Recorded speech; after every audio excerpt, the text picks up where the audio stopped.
فلسفہ علم الکلام کا آج یونٹ 4 ہے، جس میں ہم ڈسکس کریں گے فلسفے کے اہم مسائل اور اسلام کا نقطۂ نظر۔ اگر آپ نیو ہیں تو چینل کو سبسکرائب کر دیں، ویڈیو پسند آئے تو لائک کر دیں تاکہ میری ہر نئے آنے والی ویڈیو سے آپ لوگ مستفید ہو سکیں۔ تو سب سے پہلے تو ہم یونٹ 4 کا تعارف بیان کرتے ہیں۔ مذہب اور فلسفہ دونوں اپنے اصل مقصد کے لحاظ سے زندگی کی رہنمائی کے لیے وجود میں آئے ہیں۔ ان کے درمیان مقصد کے لحاظ سے کوئی فرق نہیں۔ اگر فرق ہے تو یہ ہے کہ فلسفہ اس رہنمائی میں صرف عقل پر اعتماد کرتا ہے اور مذہب عقل کو بیدار کرنے کے ساتھ ساتھ انسان کو وحی الہی کے نور سے منور کرتی ہے، جس کے سبب وہ گمراہیوں سے محفوظ رہتا ہے جو محض عقل پر اعتماد کرنے سے پیدا ہو سکتی ہیں۔ اس زمانے میں مسلمانوں کے اندر یہ غلط فہمی ہے کہ مذہب کا عقل سے کوئی رابطہ نہیں۔ اس غلط فہمی کے ساتھ مذہب سے آدمی کا تعلق بالکل بے روح تعلق ہوتا ہے، جس کی افادیت نہ تو دنیا میں ہے اور نہ ہی اسے آخرت میں حاصل ہے۔ پھر فلسفے کے مطالعے سے انسان کے فکری قوتیں بیدار ہو جاتی ہیں، وہ ان سوالات پر غور کرنے لگتا ہے جو صبح تاریخ سے انسان کو پریشان کرتے ہیں۔ نمبر 1 تو ہے کہ کیا کائنات بامعنی ہے؟ کیا اس کی کوئی غایت ہے؟ کیا کائنات میں کوئی ذی شعور آفاقی قوت موجود ہے؟ اگر ہے تو کیا کائنات سے ماوراء ہے یا اس میں جاری و ساری ہے؟ پھر دوسرا سوال یہ ہے کہ کائنات ازل سے موجود ہے کیا؟ کائنات بےکرام وسطوں میں انسان کا کیا مقام ہے؟ انسان مجبور ہے یا خود مختار ہے؟ اگر مجبور ہے تو وہ جبرت داخلی ہے یا خارجی ہے؟ خیر و شر کی تمیز انسان میں وہبی ہے یا ماحول کے اثرات سے پیدا شدہ ہے؟ اور یہ اس طرح کے دیگر سوالات ہمیشہ سے اہل نظر اور فلسفہ حکماں کو غور و فکر پر موضوع رہے۔ انہوں نے ان جواب دینے کی کوشش کی، لیکن ان کا دار و مدار چونکہ اپنی عقل و فہم پر رہا، اس لیے وہ انسانیت کو درپیش ان بنیادی مسائل کے جوابات پر متفق نہیں ہو سکتے۔ تو یونٹ میں فلسفے کے اہم مسائل اور ان کے متعلق اسلام کے نقطۂ نظر کا تقابلی جائزہ پیش کیا جائے گا۔ یہ یونٹ مولانا امین احسن اصلاحی کی کتاب فلسفے کے بنیادی مسائل قرآن و حکیم کی روشنی سے ماخوذ ہیں۔ انہوں نے جن مسائل پر بحث کی ہے اس میں ایک تو یہ ہے کہ کائنات میں انسان کا مقام و مرتبہ کیا ہے۔ نمبر 2 ہے کہ خیر و شر کا تعین کیسے کیا جا سکتا ہے۔ نمبر 3 ہے کہ کیا انسانی زندگی کے مسائل کے حل کے لیے صرف عقل کافی ہے یا اس کے ساتھ وحی کی رہنمائی بھی ضروری ہے۔ اس کا پوائنٹ 1 ہے کائنات میں انسان کا مقام و مرتبہ۔ تو انسانی تاریخ میں یہ سوال ہمیشہ سے اہمیت کا حامل ہے کہ انسان کے لیے دنیا گزارنے کا صحیح رویہ کیا ہے۔ اس کا جواب ایک بنیادی سوال کے صحیح جواب پر مبنی ہے کہ اس کائنات میں انسان کا مقام کیا ہے۔ ان دونوں سوالات کے درمیان ایسا گہرا تعلق ہے کہ ان کو ایک دوسرے سے الگ کر کے صحیح طریقے پر سمجھنا ممکن نہیں۔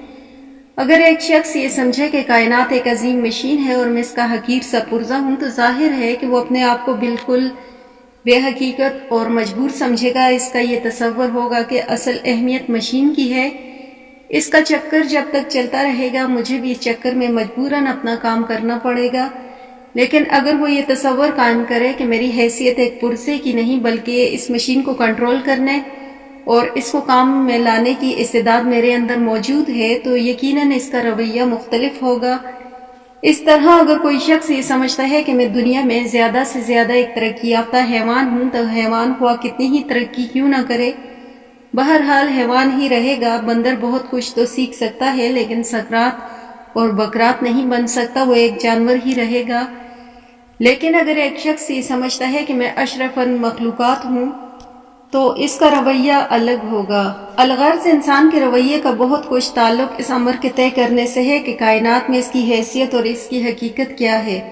اس سوال پر ہر زمانے میں دانشوروں، حکیموں اور فلسفیوں نے غور کر کے مختلف جوابات دیے ہیں۔ چنانچہ یہاں پہلے فلسفیوں کی آراء پیش کی جائیں گی اور پھر یہ بتایا جائے گا کہ قرآن مجید نے اس کے بارے میں کیا رہنمائی دی۔ تو سب سے پہلے تو اس کی ہیڈنگ ہے فلاسفہ کی آراء کے بارے میں۔ جہاں تک اہل دانش اور فلاسفہ کا تعلق ہے تو یہ حقیقت ہے کہ ان کا باوے آدم سقراط ہے۔ سقراط سے پہلے جو کچھ بھی حکمت اور فلسفہ تھا، اول تو اس کی تاریخ بہت ہی کم معلوم ہے، اگر معلوم بھی ہے تو کچھ اس طرح کے سوالات پر مشتمل ہے کہ آسمان کیا ہے، زمین کیا ہے، کوس و قزاں کیا ہے، یعنی سائنس قسم کے سوالات ہیں اور ان کے سامنے تھے۔ فلسفہ کے اصل سوالات ان کے سامنے نہیں آئے۔ تو پھر ہم بات کرتے ہیں سقراط سے پہلے کی تو سقراط سے پہلے دو مکتب فکر نمایاں نظر آتے ہیں۔ ان میں سے ایک گروہ کا نقطہ نظر یہ ہے کہ اس کائنات میں انسان زمین کے کیڑے مکوڑے، جانوروں اور حیوانات کی طرح کی ایک مخلوق ہے۔ جو انجام ان تمام حیوانات کا ہے وہی انجام اس کا بھی ہوگا، دونوں میں کوئی خاص فرق نہیں۔ نہ انسان کو کوئی امتیاز حاصل ہے، نہ امتیاز کے لیے کوئی وجہ ہے۔ دوسرا مکتب فکر سوفسطائیوں کا ہے۔ ان کا نقطہ نظر یہ ہے کہ انسان کائنات کا محور مرکز ہے، یہی کائنات میں گل و ثروت کی حیثیت رکھتا ہے۔ اس کے اندر جو صفات، صلاحیتیں اور قوتیں پوشیدہ ہیں، ان سے معلوم ہوتا ہے کہ اللہ تعالیٰ نے اس کو بڑا مقام و مرتبہ عطا فرمایا ہے۔ وہ انسان کے اندر ایک عقل یزدانی کے پائے جانے کے قائل ہیں۔ پھر اس کے بعد ہیڈنگ ہے سقراط، اور سقراط صرف فلسفانہ ہی نہیں بلکہ تمام عالم کے فلسفیوں میں بلند مقام کا حامل ہے۔ اس کا یہ کلمہ مشہور ہے کہ انسان تو اپنے آپ کو پہچان۔ اس کا یہ حکیمانہ ارشاد ہے کہ انسان تو اپنے آپ کو پہچان۔ سقراط نے ان سب کو پہلے توجہ دلائی کہ اصل غور کی چیز یہ شجر و حجر اور ثوابت سیارے نہیں بلکہ خود انسان ہے۔ وہ خود اپنے آپ کو پہچانے کہ وہ کیا ہے اور قدرت نے اس کو کس مقصد کے لیے پیدا کیا اور وہ کن صلاحیتوں سے مسلح ہو کر اس دنیا میں آیا ہے۔ سقراط نے یہ سوال اٹھا کر اپنے وقت کے دانشوروں کو اس طرف متوجہ کیا۔ وہ خود اپنی خودی کو پہچانو کہ تمہارے اندر سارا خزانہ دفن ہے، پہلے اس کو دریافت کرو، اس کے بعد اس تحقیق میں نکلو کہ آگ کیا ہے، پانی کیا ہے۔ سقراط نے اس سوال کے ذریعے اپنے لوگوں کو صحیح راستے پر لانے کی کوشش کی۔ اس سے یہ بھی معلوم ہوا کہ وہ انسان کو اصل اہمیت دینے کا قائل تھا، دوسری چیزوں کی حیثیت اس کے ہاں ثانوی تھی۔ پھر اس کے بعد ہم بات کرتے ہیں افلاطون کی۔ افلاطون کے نزدیک کائنات چند ابدی اصولوں اور کلیات پر چل رہی ہے جن میں کوئی تبدیلی نہیں لا سکتا، البتہ انسان اصولوں کو دریافت کر سکتا ہے۔ اس کے نزدیک انسان حیوان نہیں، اگرچہ اس کی پیدائش اس طریقے پر ہوئی ہے کہ جس پر حیوان پیدا ہوتے ہیں۔ انسان کے اندر ایک روح بھی موجود ہے جو ملکوتی عقل کا ایک حصہ ہے، جس کے ذریعے انسان اس کائنات کے ابدی کلیات کو معلوم کر سکتا ہے، اس کے سربستہ راز کھول سکتا ہے۔ اس کا کہنا ہے کہ انسان کا جسم یا دوسرے الفاظ میں مادہ اس کی ملکوتی عقل پر کمانڈ ڈالنے کی کوشش کرتا ہے اور اس کو اپنی طرف کھینچتا ہے، لیکن انسان کا کام یہ ہے کہ وہ اس پر قابو پائے اور اس کمانڈ کو توڑ کر مادی جسم سے بلند ہو کر غور و فکر کرے۔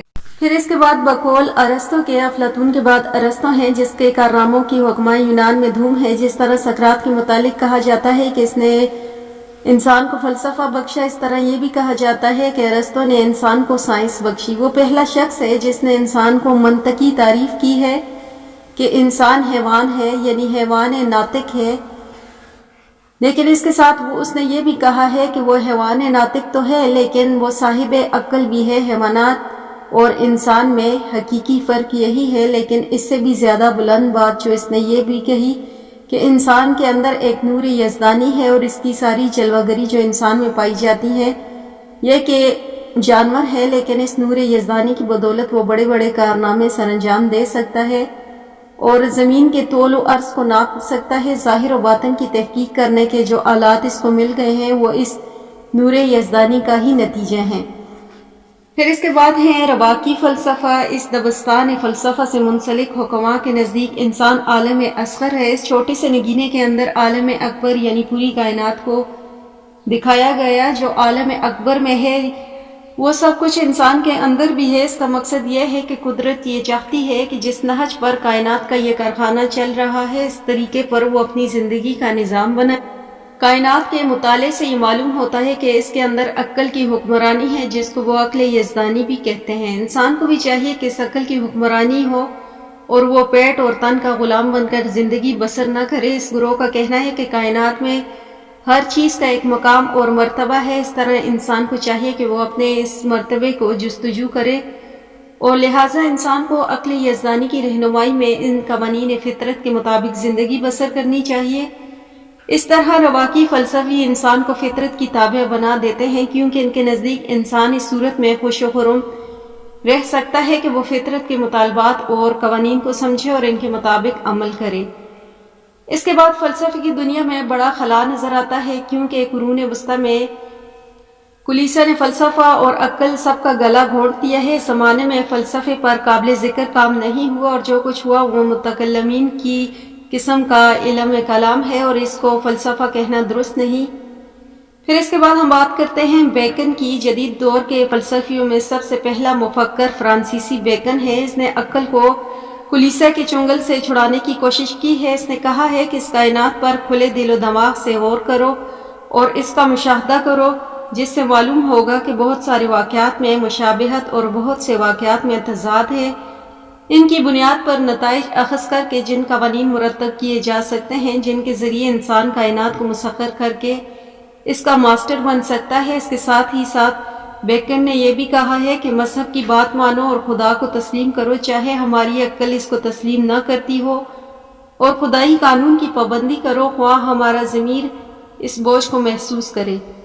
پھر اس کے بعد ہم بات کرتے ہیں ہابس کی۔ مذہب کے معاملے میں بیکن کا یہ رویہ مجموعی طور پر مصلحانہ تھا، لیکن اس کے بعد تھامس ہابس نے اس دور ختم کر کے سارا وزن سائنس کے پلڑے میں ڈال دیا۔ اس نے کہا ہے کہ دنیا میں ہر چیز مادی ہے، وہ مسلسل حرکت میں ہے، انسان بھی اس کا ایک جز ہے۔ اس لیے انسان کا کام یہ ہے کہ حرکت کے قوانین کو دریافت کرے تاکہ وہ کائنات کو سمجھے۔ ان ابدی قوانین کو سمجھنے کے بعد انسان اپنے آپ کو فطرت کے منشا کے مطابق ڈھال سکتا ہے۔ اس کے بعد اگلے فلسفی ڈیکارٹ ہیں، اور اس کا نقطہ نظر یہ ہے کہ جس طرح ایک گھڑی خود بخود چلتی رہتی ہے، اس طرح یہ دنیا مشینی اصولوں پر چلتی ہے۔ انسان اس عظیم مشین کا حصہ ہے۔ چونکہ دنیا ایک مشین ہے، اس لیے یہاں کی ہر چیز کی توجہ اور تعبیر مشینی اصولوں پر ہونی چاہیے۔ انسانی مادی ہے لیکن عقل روحانی ہے، جسم مادی قوانین کے تابع ہے، اس لیے عقل کو بھی ان قوانین کے مطابق ڈھال لینا چاہیے، اور انسان پر مادہ ہی کی حکمرانی ہونی چاہیے۔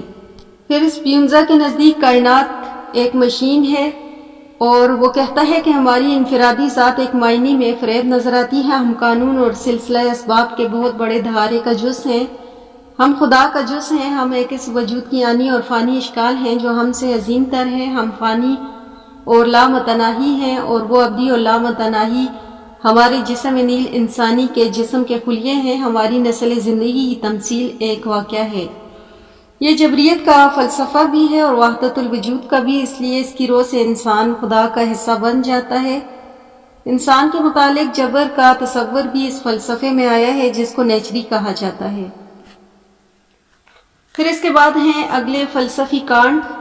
تو امانویل کانٹ کو عہد متاخر کا سقراط بھی کہا جاتا ہے۔ اس عظیم جرمن فلسفی نے مادیت، جبریت اور مشینیت کا ابتدال کیا۔ اس نے کہا ہے کہ سائنس دوسرے علوم سے بھی برتر ایک حقیقت ہے، اور وہ یہ ہے کہ انسان کا اخلاق وجود، تمام نیکیاں انسان کے اندر موجود ہیں، یہ اس کے اندر کی آواز ہیں جس کے لیے ایک خارجی دلیل کی ضرورت نہیں۔ انسان کا اخلاقی وجود، اس کے اندر کی آواز جو اسے نیکیوں پر ابھارتی ہے، اس بات کا ثبوت ہے کہ خدا موجود ہے، وہی انسان اور دنیا کا خالق ہے۔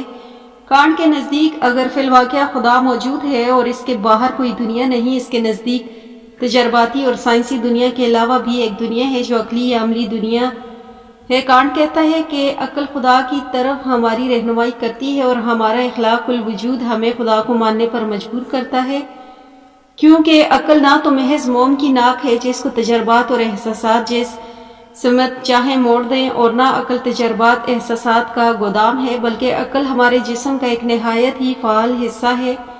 یہ پیچیدہ تجربات احساسات کو ایک لڑی میں پرو کر اس کا نتائج اخذ کرتے ہیں۔ کانٹ کہتا ہے کہ انسان یہ محسوس کرتا ہے کہ وہ فانی ہے، جس کے معنی ہے کہ حیات دین بھی ایک زندگی کا حصہ ہے۔ تو ہمیں یہ معلوم ہے کہ سچ بولنے یا نیکی کا کام کرنے سے نقصان اور جھوٹ بولنے کا فائدہ ہوگا، لیکن اس کے باوجود ہم سچ بولتے ہیں۔ دنیا ہر روز ہمیں یہ سبق سکھاتی ہے کہ کبوتر کی نرم خوئی کی نسبت سانپ کی ہوشیاری اور چالاکی زیادہ سود مند ہے، اس کے باوجود ہم نیکی کو اختیار کرتے ہیں۔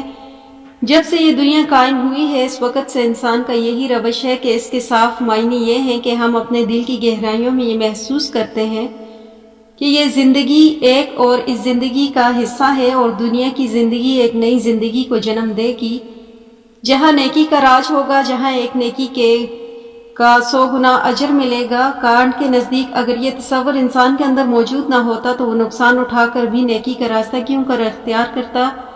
اس کو تو وہ راستہ اختیار کرنا چاہیے جس میں اس کو فائدہ نظر آتا ہو۔ یہ تو تھی فلسفیوں کی آراء، اور اس کے بعد ہم تجزیہ کرتے ہیں ان آراء کا۔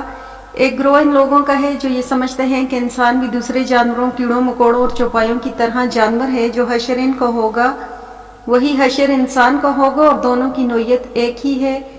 دوسرا گروہ یہ کہتا ہے کہ انسان مجموعی مشین کا پرزہ ہے، اصل اہمیت مشین کی ہے، انسان یا پرزے کی کوئی اہمیت نہیں۔ تیسرا گروہ ان لوگوں کا ہے جو کہتے ہیں کہ کائنات کا موضوع اور مقصود، اس کی غائیت انسان ہی ہے، وہی اس بارات کا دولہا ہے اور ساری کائنات اس کو سامنے رکھ کر بنائی گئی۔ موجودہ زمانے کا فلسفی کہتا ہے کہ انسان عنقریب سائنس کے ذریعے اس کائنات کو فتح کر لے گا اور خدا اور ماسٹر بن جائے گا۔ اس گروہ کی حیثیت نئے فلسفی بھی اس تیسرے گروہ میں شامل ہیں۔ جہاں تک پہلے گروہ کا تعلق ہے، ان کی رائے پہ غور کرنے سے معلوم ہوتا ہے کہ انہوں نے نہ تو مکان کی اہمیت سمجھی اور نہ مکین کی، نہ کائنات کی اہمیت سمجھی اور نہ انسان کی۔ انہیں ہیرا ملا، انہوں نے اسے پتھر کا ٹکڑا سمجھ لیا، ورنہ واقعہ تو یہ ہے کہ اگر انسان کائنات کی عظمتوں، اس کی حکمتوں، اس کی قدرتوں، اس کی شانوں، اس کے عجائب اور اس کے چھوٹے سے چھوٹے حصے پر بھی غور کرتا ہے تو دنگ رہ جاتا ہے کہ اتنی عظیم اور پرحکمت کائنات کے اللہ اکبر۔ پھر اگر ہم انسان کی قابلیت کی بات کرتے ہیں تو اس کی قابلیت کا یہ عالم ہے کہ وہ اپنے کمرے میں بیٹھے بیٹھے اپنی عقل کے ذریعے سے ناپ لیتا ہے کہ سورج کتنے فاصلے پر ہے اور اس کی شعاعیں کتنے وقت میں زمین پر پہنچتی ہیں۔ اس کے متعلق یہ سمجھنا کہ جس طرح گدھا مر جاتا ہے اس طرح انسان بھی مر جائے گا اور ختم ہو جائے گا، تو یہ نہایت بے وقوفی کی باتیں ہیں۔ یہ باتیں تمام کائنات کی قدر و قیمت اور انسان کی قدر و قیمت دونوں کی نفی کرتی ہیں۔ پھر اس میں ایک بڑا پہلو یہ بھی ہے کہ کارخانہ کائنات کو عبث سمجھا جاتا ہے جب انسان کے متعلق یہ پیشن گوئی کرتے ہیں کہ زمین کے دوسرے جانوروں کی طرح یہ بھی ختم ہو جائے گی۔ اس کے معنی یہ ہے کہ کائنات کی کوئی غائیت نہیں، کوئی روز و حساب نہیں، کوئی جزا و سزا نہیں، کوئی مواخذہ و محاسبہ نہیں۔ تو جب ایک غور و فکر کرنے والا انسان کائنات کی حکمتوں، عظمتوں کو دیکھتا ہے تو اس کی فطرت پکار اٹھتی ہے، ربنا ما خلقت ھذا باطلا، اے رب تو نے یہ کارخانہ عبث پیدا نہیں کیا۔ پھر دوسرے گروہ کا نقطہ نظر یہ ہے کہ انسان ایک بڑی مشین کا پرزہ ہے، اصل اہمیت مشین کی ہے، پرزوں کی کوئی اہمیت نہیں۔ یہ رائے بدرست معلوم نہیں ہوتی، کیونکہ کائنات پر غور کرنے سے معلوم ہوتا ہے کہ اس کائنات کی ہر چیز، سورج، چاند، ستارے، دن رات، انسان کی کسی نہ کسی نوعیت کی خدمت کرتے ہیں، لیکن انسان کے متعلق نہیں بتایا جا سکتا کہ وہ کس کی خدمت کرتا ہے یا کس کی خدمت پر طبعاً عقلاً مجبور ہے۔ ایسی کوئی چیز نہیں ملتی اس کی کہ وہ اپنے رب کی بندگی کرے جو کسی خدمت کا محتاج نہیں۔ پرزے کی نوعیت یہ ہوتی ہے کہ ایک پرزہ دوسرے کی مدد کرتا ہے اور وہ کسی کی مدد نہیں کرتا، اس لیے وہی بات صحیح معلوم ہوتی ہے کہ انسان نہ تو پرزہ ہے اور نہ مشین ہے۔ پھر تیسرے گروہ کی رائے یہ ہے کہ کہتے ہیں کہ اس کائنات کا موضوع اور مقصود انسان ہے۔ نہایت معقول بات معلوم ہوتی ہے، یہ رائے تمام بڑے بڑے فلسفیوں کی ہے۔ موجودہ دور کے ملاحدہ بھی اسی رائے سے اختلافات نہیں کر سکتے، کیونکہ انسان میں کائنات میں ماسٹر بننے کی حوصلہ اس صورت میں معقول قرار دیا جا سکتا ہے جب اس کے اندر خاص حیثیت کا حامل ہو اور وہ اپنی حیثیت کا شعور بھی رکھتا ہو۔ انسان کے مقام کی اسلامی نقطہ نظر سے بات کریں تو انسان کے متعلق دین اسلام کے موقف کے لیے قرآن و مجید کی طرف رجوع کرنا، جو خدا کی آخری اور سچی کتاب ہے، اس کے مطالعے سے انسان کے مقام و مرتبے کے متعلق درج ذیل نکات سامنے آتے ہیں۔ انسان خدا کا خلیفہ ہے، قرآن کا علم الانسان۔ اب ہم ذکر کرتے ہیں انسان کا مقام کیا ہے اسلامی نقطہ نظر سے۔ تو قرآن مجید نے کائنات میں انسان کی حیثیت یہ متعین کی ہے کہ زمین میں خدا کا خلیفہ ہے۔ اس نے نہایت وضاحت کے ساتھ تخلیق انسانی کا ماجرا بیان کرتے ہوئے یہ فرمایا ہے کہ اللہ تعالیٰ نے فرشتوں کو اپنے ارادے سے آگاہ کیا کہ میں زمین پر اپنا خلیفہ بنانا چاہتا ہوں۔ فرشتے سمجھ گئے کہ اس نے نئی مخلوق کو اللہ تعالیٰ اختیار اور ارادے کی آزادی دینے والا ہے۔ اس پر انہوں نے یہ خدشہ ظاہر کیا کہ خلیفہ کی حیثیت سے یہ زمین کو فتنہ و فساد کی آماجگاہ بنا دے گا۔ جہاں تک تسبیح و تمہید کا تعلق ہے، ہم اس میں کوئی کسر نہیں رکھتے۔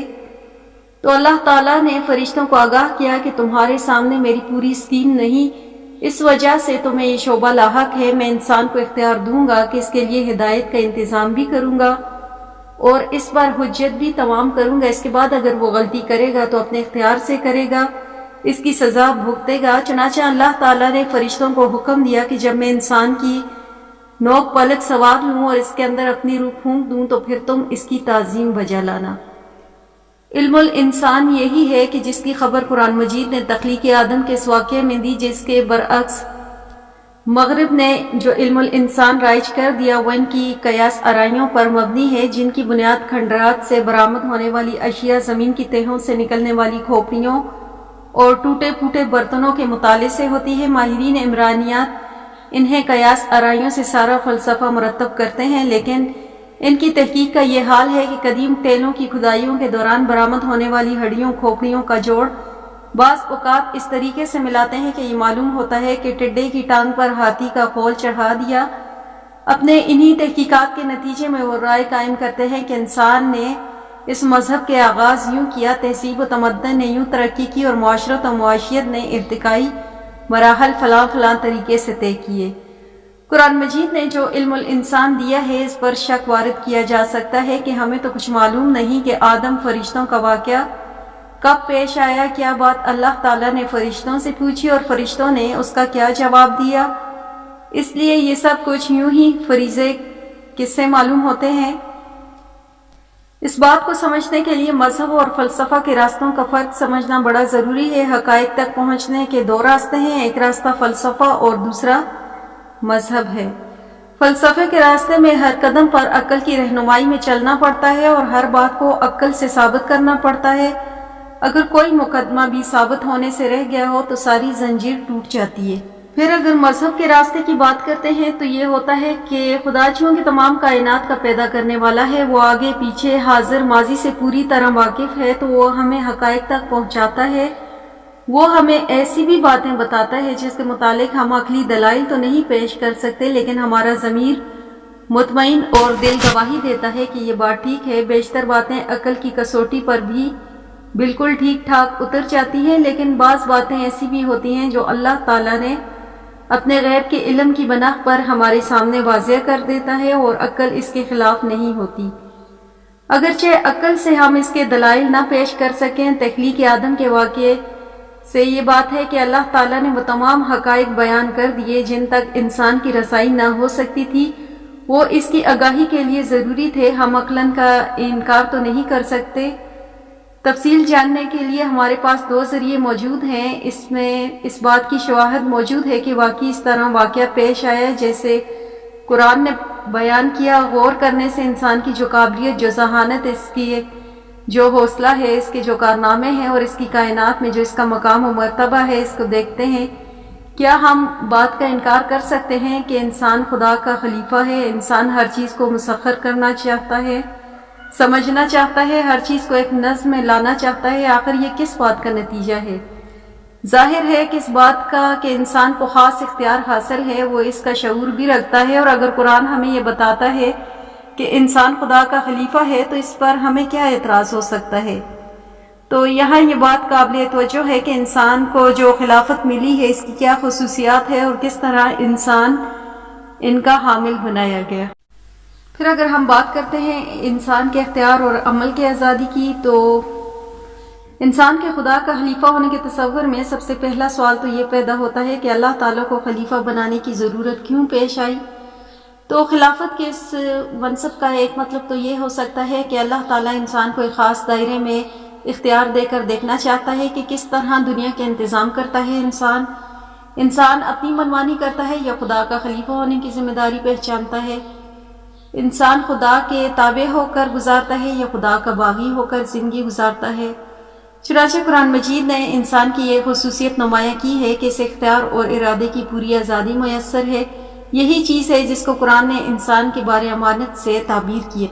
ارشاد باری تعالیٰ ہے، اور ہم نے اپنی امانت آسمان اور زمینوں اور پہاڑوں کے سامنے پیش کی تو انہوں نے اسے اٹھانے سے انکار کیا اور اس سے ڈرے اور انسان نے اس کو اٹھا لیا۔ یعنی آسمان اور زمین اور پہاڑوں کے اندر اس کی صلاحیت نہیں تھی کہ اس بار کو اٹھا سکیں، تو اس پوری کائنات میں صرف انسان ہی تھا جو اس اختیار کا حامل تھا، چنانچہ اس بار کو اسی نے اٹھایا۔ یہاں یہ بات واضح کرنا ضروری ہے کہ یہ اختیار ہر حال میں متعلق نہیں ہو سکتا بلکہ ایک محدود اختیار ہے۔ خلیفہ کے اختیار آقا کی مرضی کے تابع ہو سکتے ہیں اور انہی چیزوں میں ہو سکتے ہیں جن کے بارے میں وہ آقا کے سامنے جواب دہ ہوں۔ اس اختیار کے متعلق یہ بات یاد رکھنے کی ہے کہ اس کے استعمال میں انسان مکمل طور پر آزاد نہیں ہو سکتا۔ اللہ تعالیٰ کسی ایسے کام سے جو نیکی کا ہے اپنی حکمت کے تحت روک دے، اور یہ بھی ہو سکتا ہے کہ اللہ تعالیٰ کسی مصلحت کے تحت ایسے کام میں ڈھیل دے جو بدی کا ہے۔ اگر خدا نے کسی نیکی سے آپ کو روکا ہے تو اس کے اجر سے آپ کو محروم نہیں کرے گا۔ گویا متعلق اختیار صرف اللہ تعالیٰ کا ہے۔ انسان کو جو اختیار ملا ہے وہ خاص دائرے میں ہے۔ انسان کے لیے جبر محض کا تصور خلافت کے منصب کے خلاف ہے۔ پھر اس کے بعد ہے شرف انسانی۔ منصب خلافت کی دوسری خصوصیت یہ ہے کہ انسان کو بیشتر مخلوقات پر شرف بخشا گیا، اس لیے اس کو اشرف المخلوقات بھی کہا جاتا ہے۔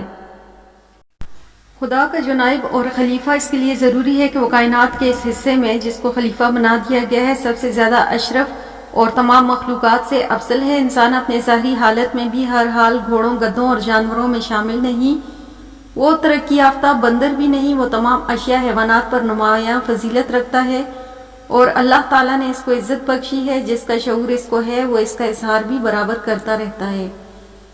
یہ کہا جا سکتا ہے کہ بہت سے لوگ جانوروں کی پوجا کرتے ہیں تو یہ عقل کا فطور ہے، یہ لوگ احمق اور سفاہت میں مبتلا ہیں۔ اس سے انسان کے اشرف المخلوقات ہونے کی نفی نہیں ہوتی۔ پھر اس کی ہیڈنگ ہے رہنمائی کا اہتمام۔ تو منصب خلافت کی تیسری خصوصیت یہ ہے کہ خدا کے خلیفہ کو عقل و فطرت اور وحی الہی کی سہگانہ رہنمائی حاصل ہے۔ اس کی وجہ یہ ہے کہ خدا کے خلافت کے فرائض کو اس وقت ادا کر سکتا ہے جب اس کو معلوم ہو کہ خدا کی مرضی کیا ہے، کیا چیز اس کے خلاف ہے اور کیا چیز اس کے موافق ہے۔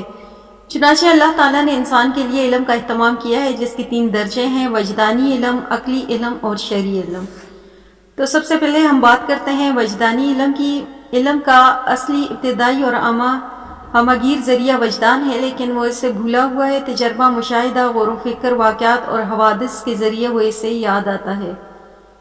پھر اگر ہم بات کرتے ہیں عقلی علم کی، تو اللہ تعالیٰ نے وجدان کے ساتھ عقل کی کسوٹی بھیجی ہے جو سارے معاملات میں انسان کی رہنمائی کرتی ہے، جزیات سے کلیات بناتی ہے، زمین و آسمان کے طول و عرض کو ناپتی ہے، سائنس اور فلسفہ ایجاد کرتی ہے۔ اگر کسی معاملے میں اشتباہ پیدا ہو جائے تو عقل اپنے مختلف اصولوں کو سامنے رکھ کر بتاتی ہے کہ تمہارے وجدان کی فلاں بات صحیح ہے اور فلاں بات ٹھیک نہیں۔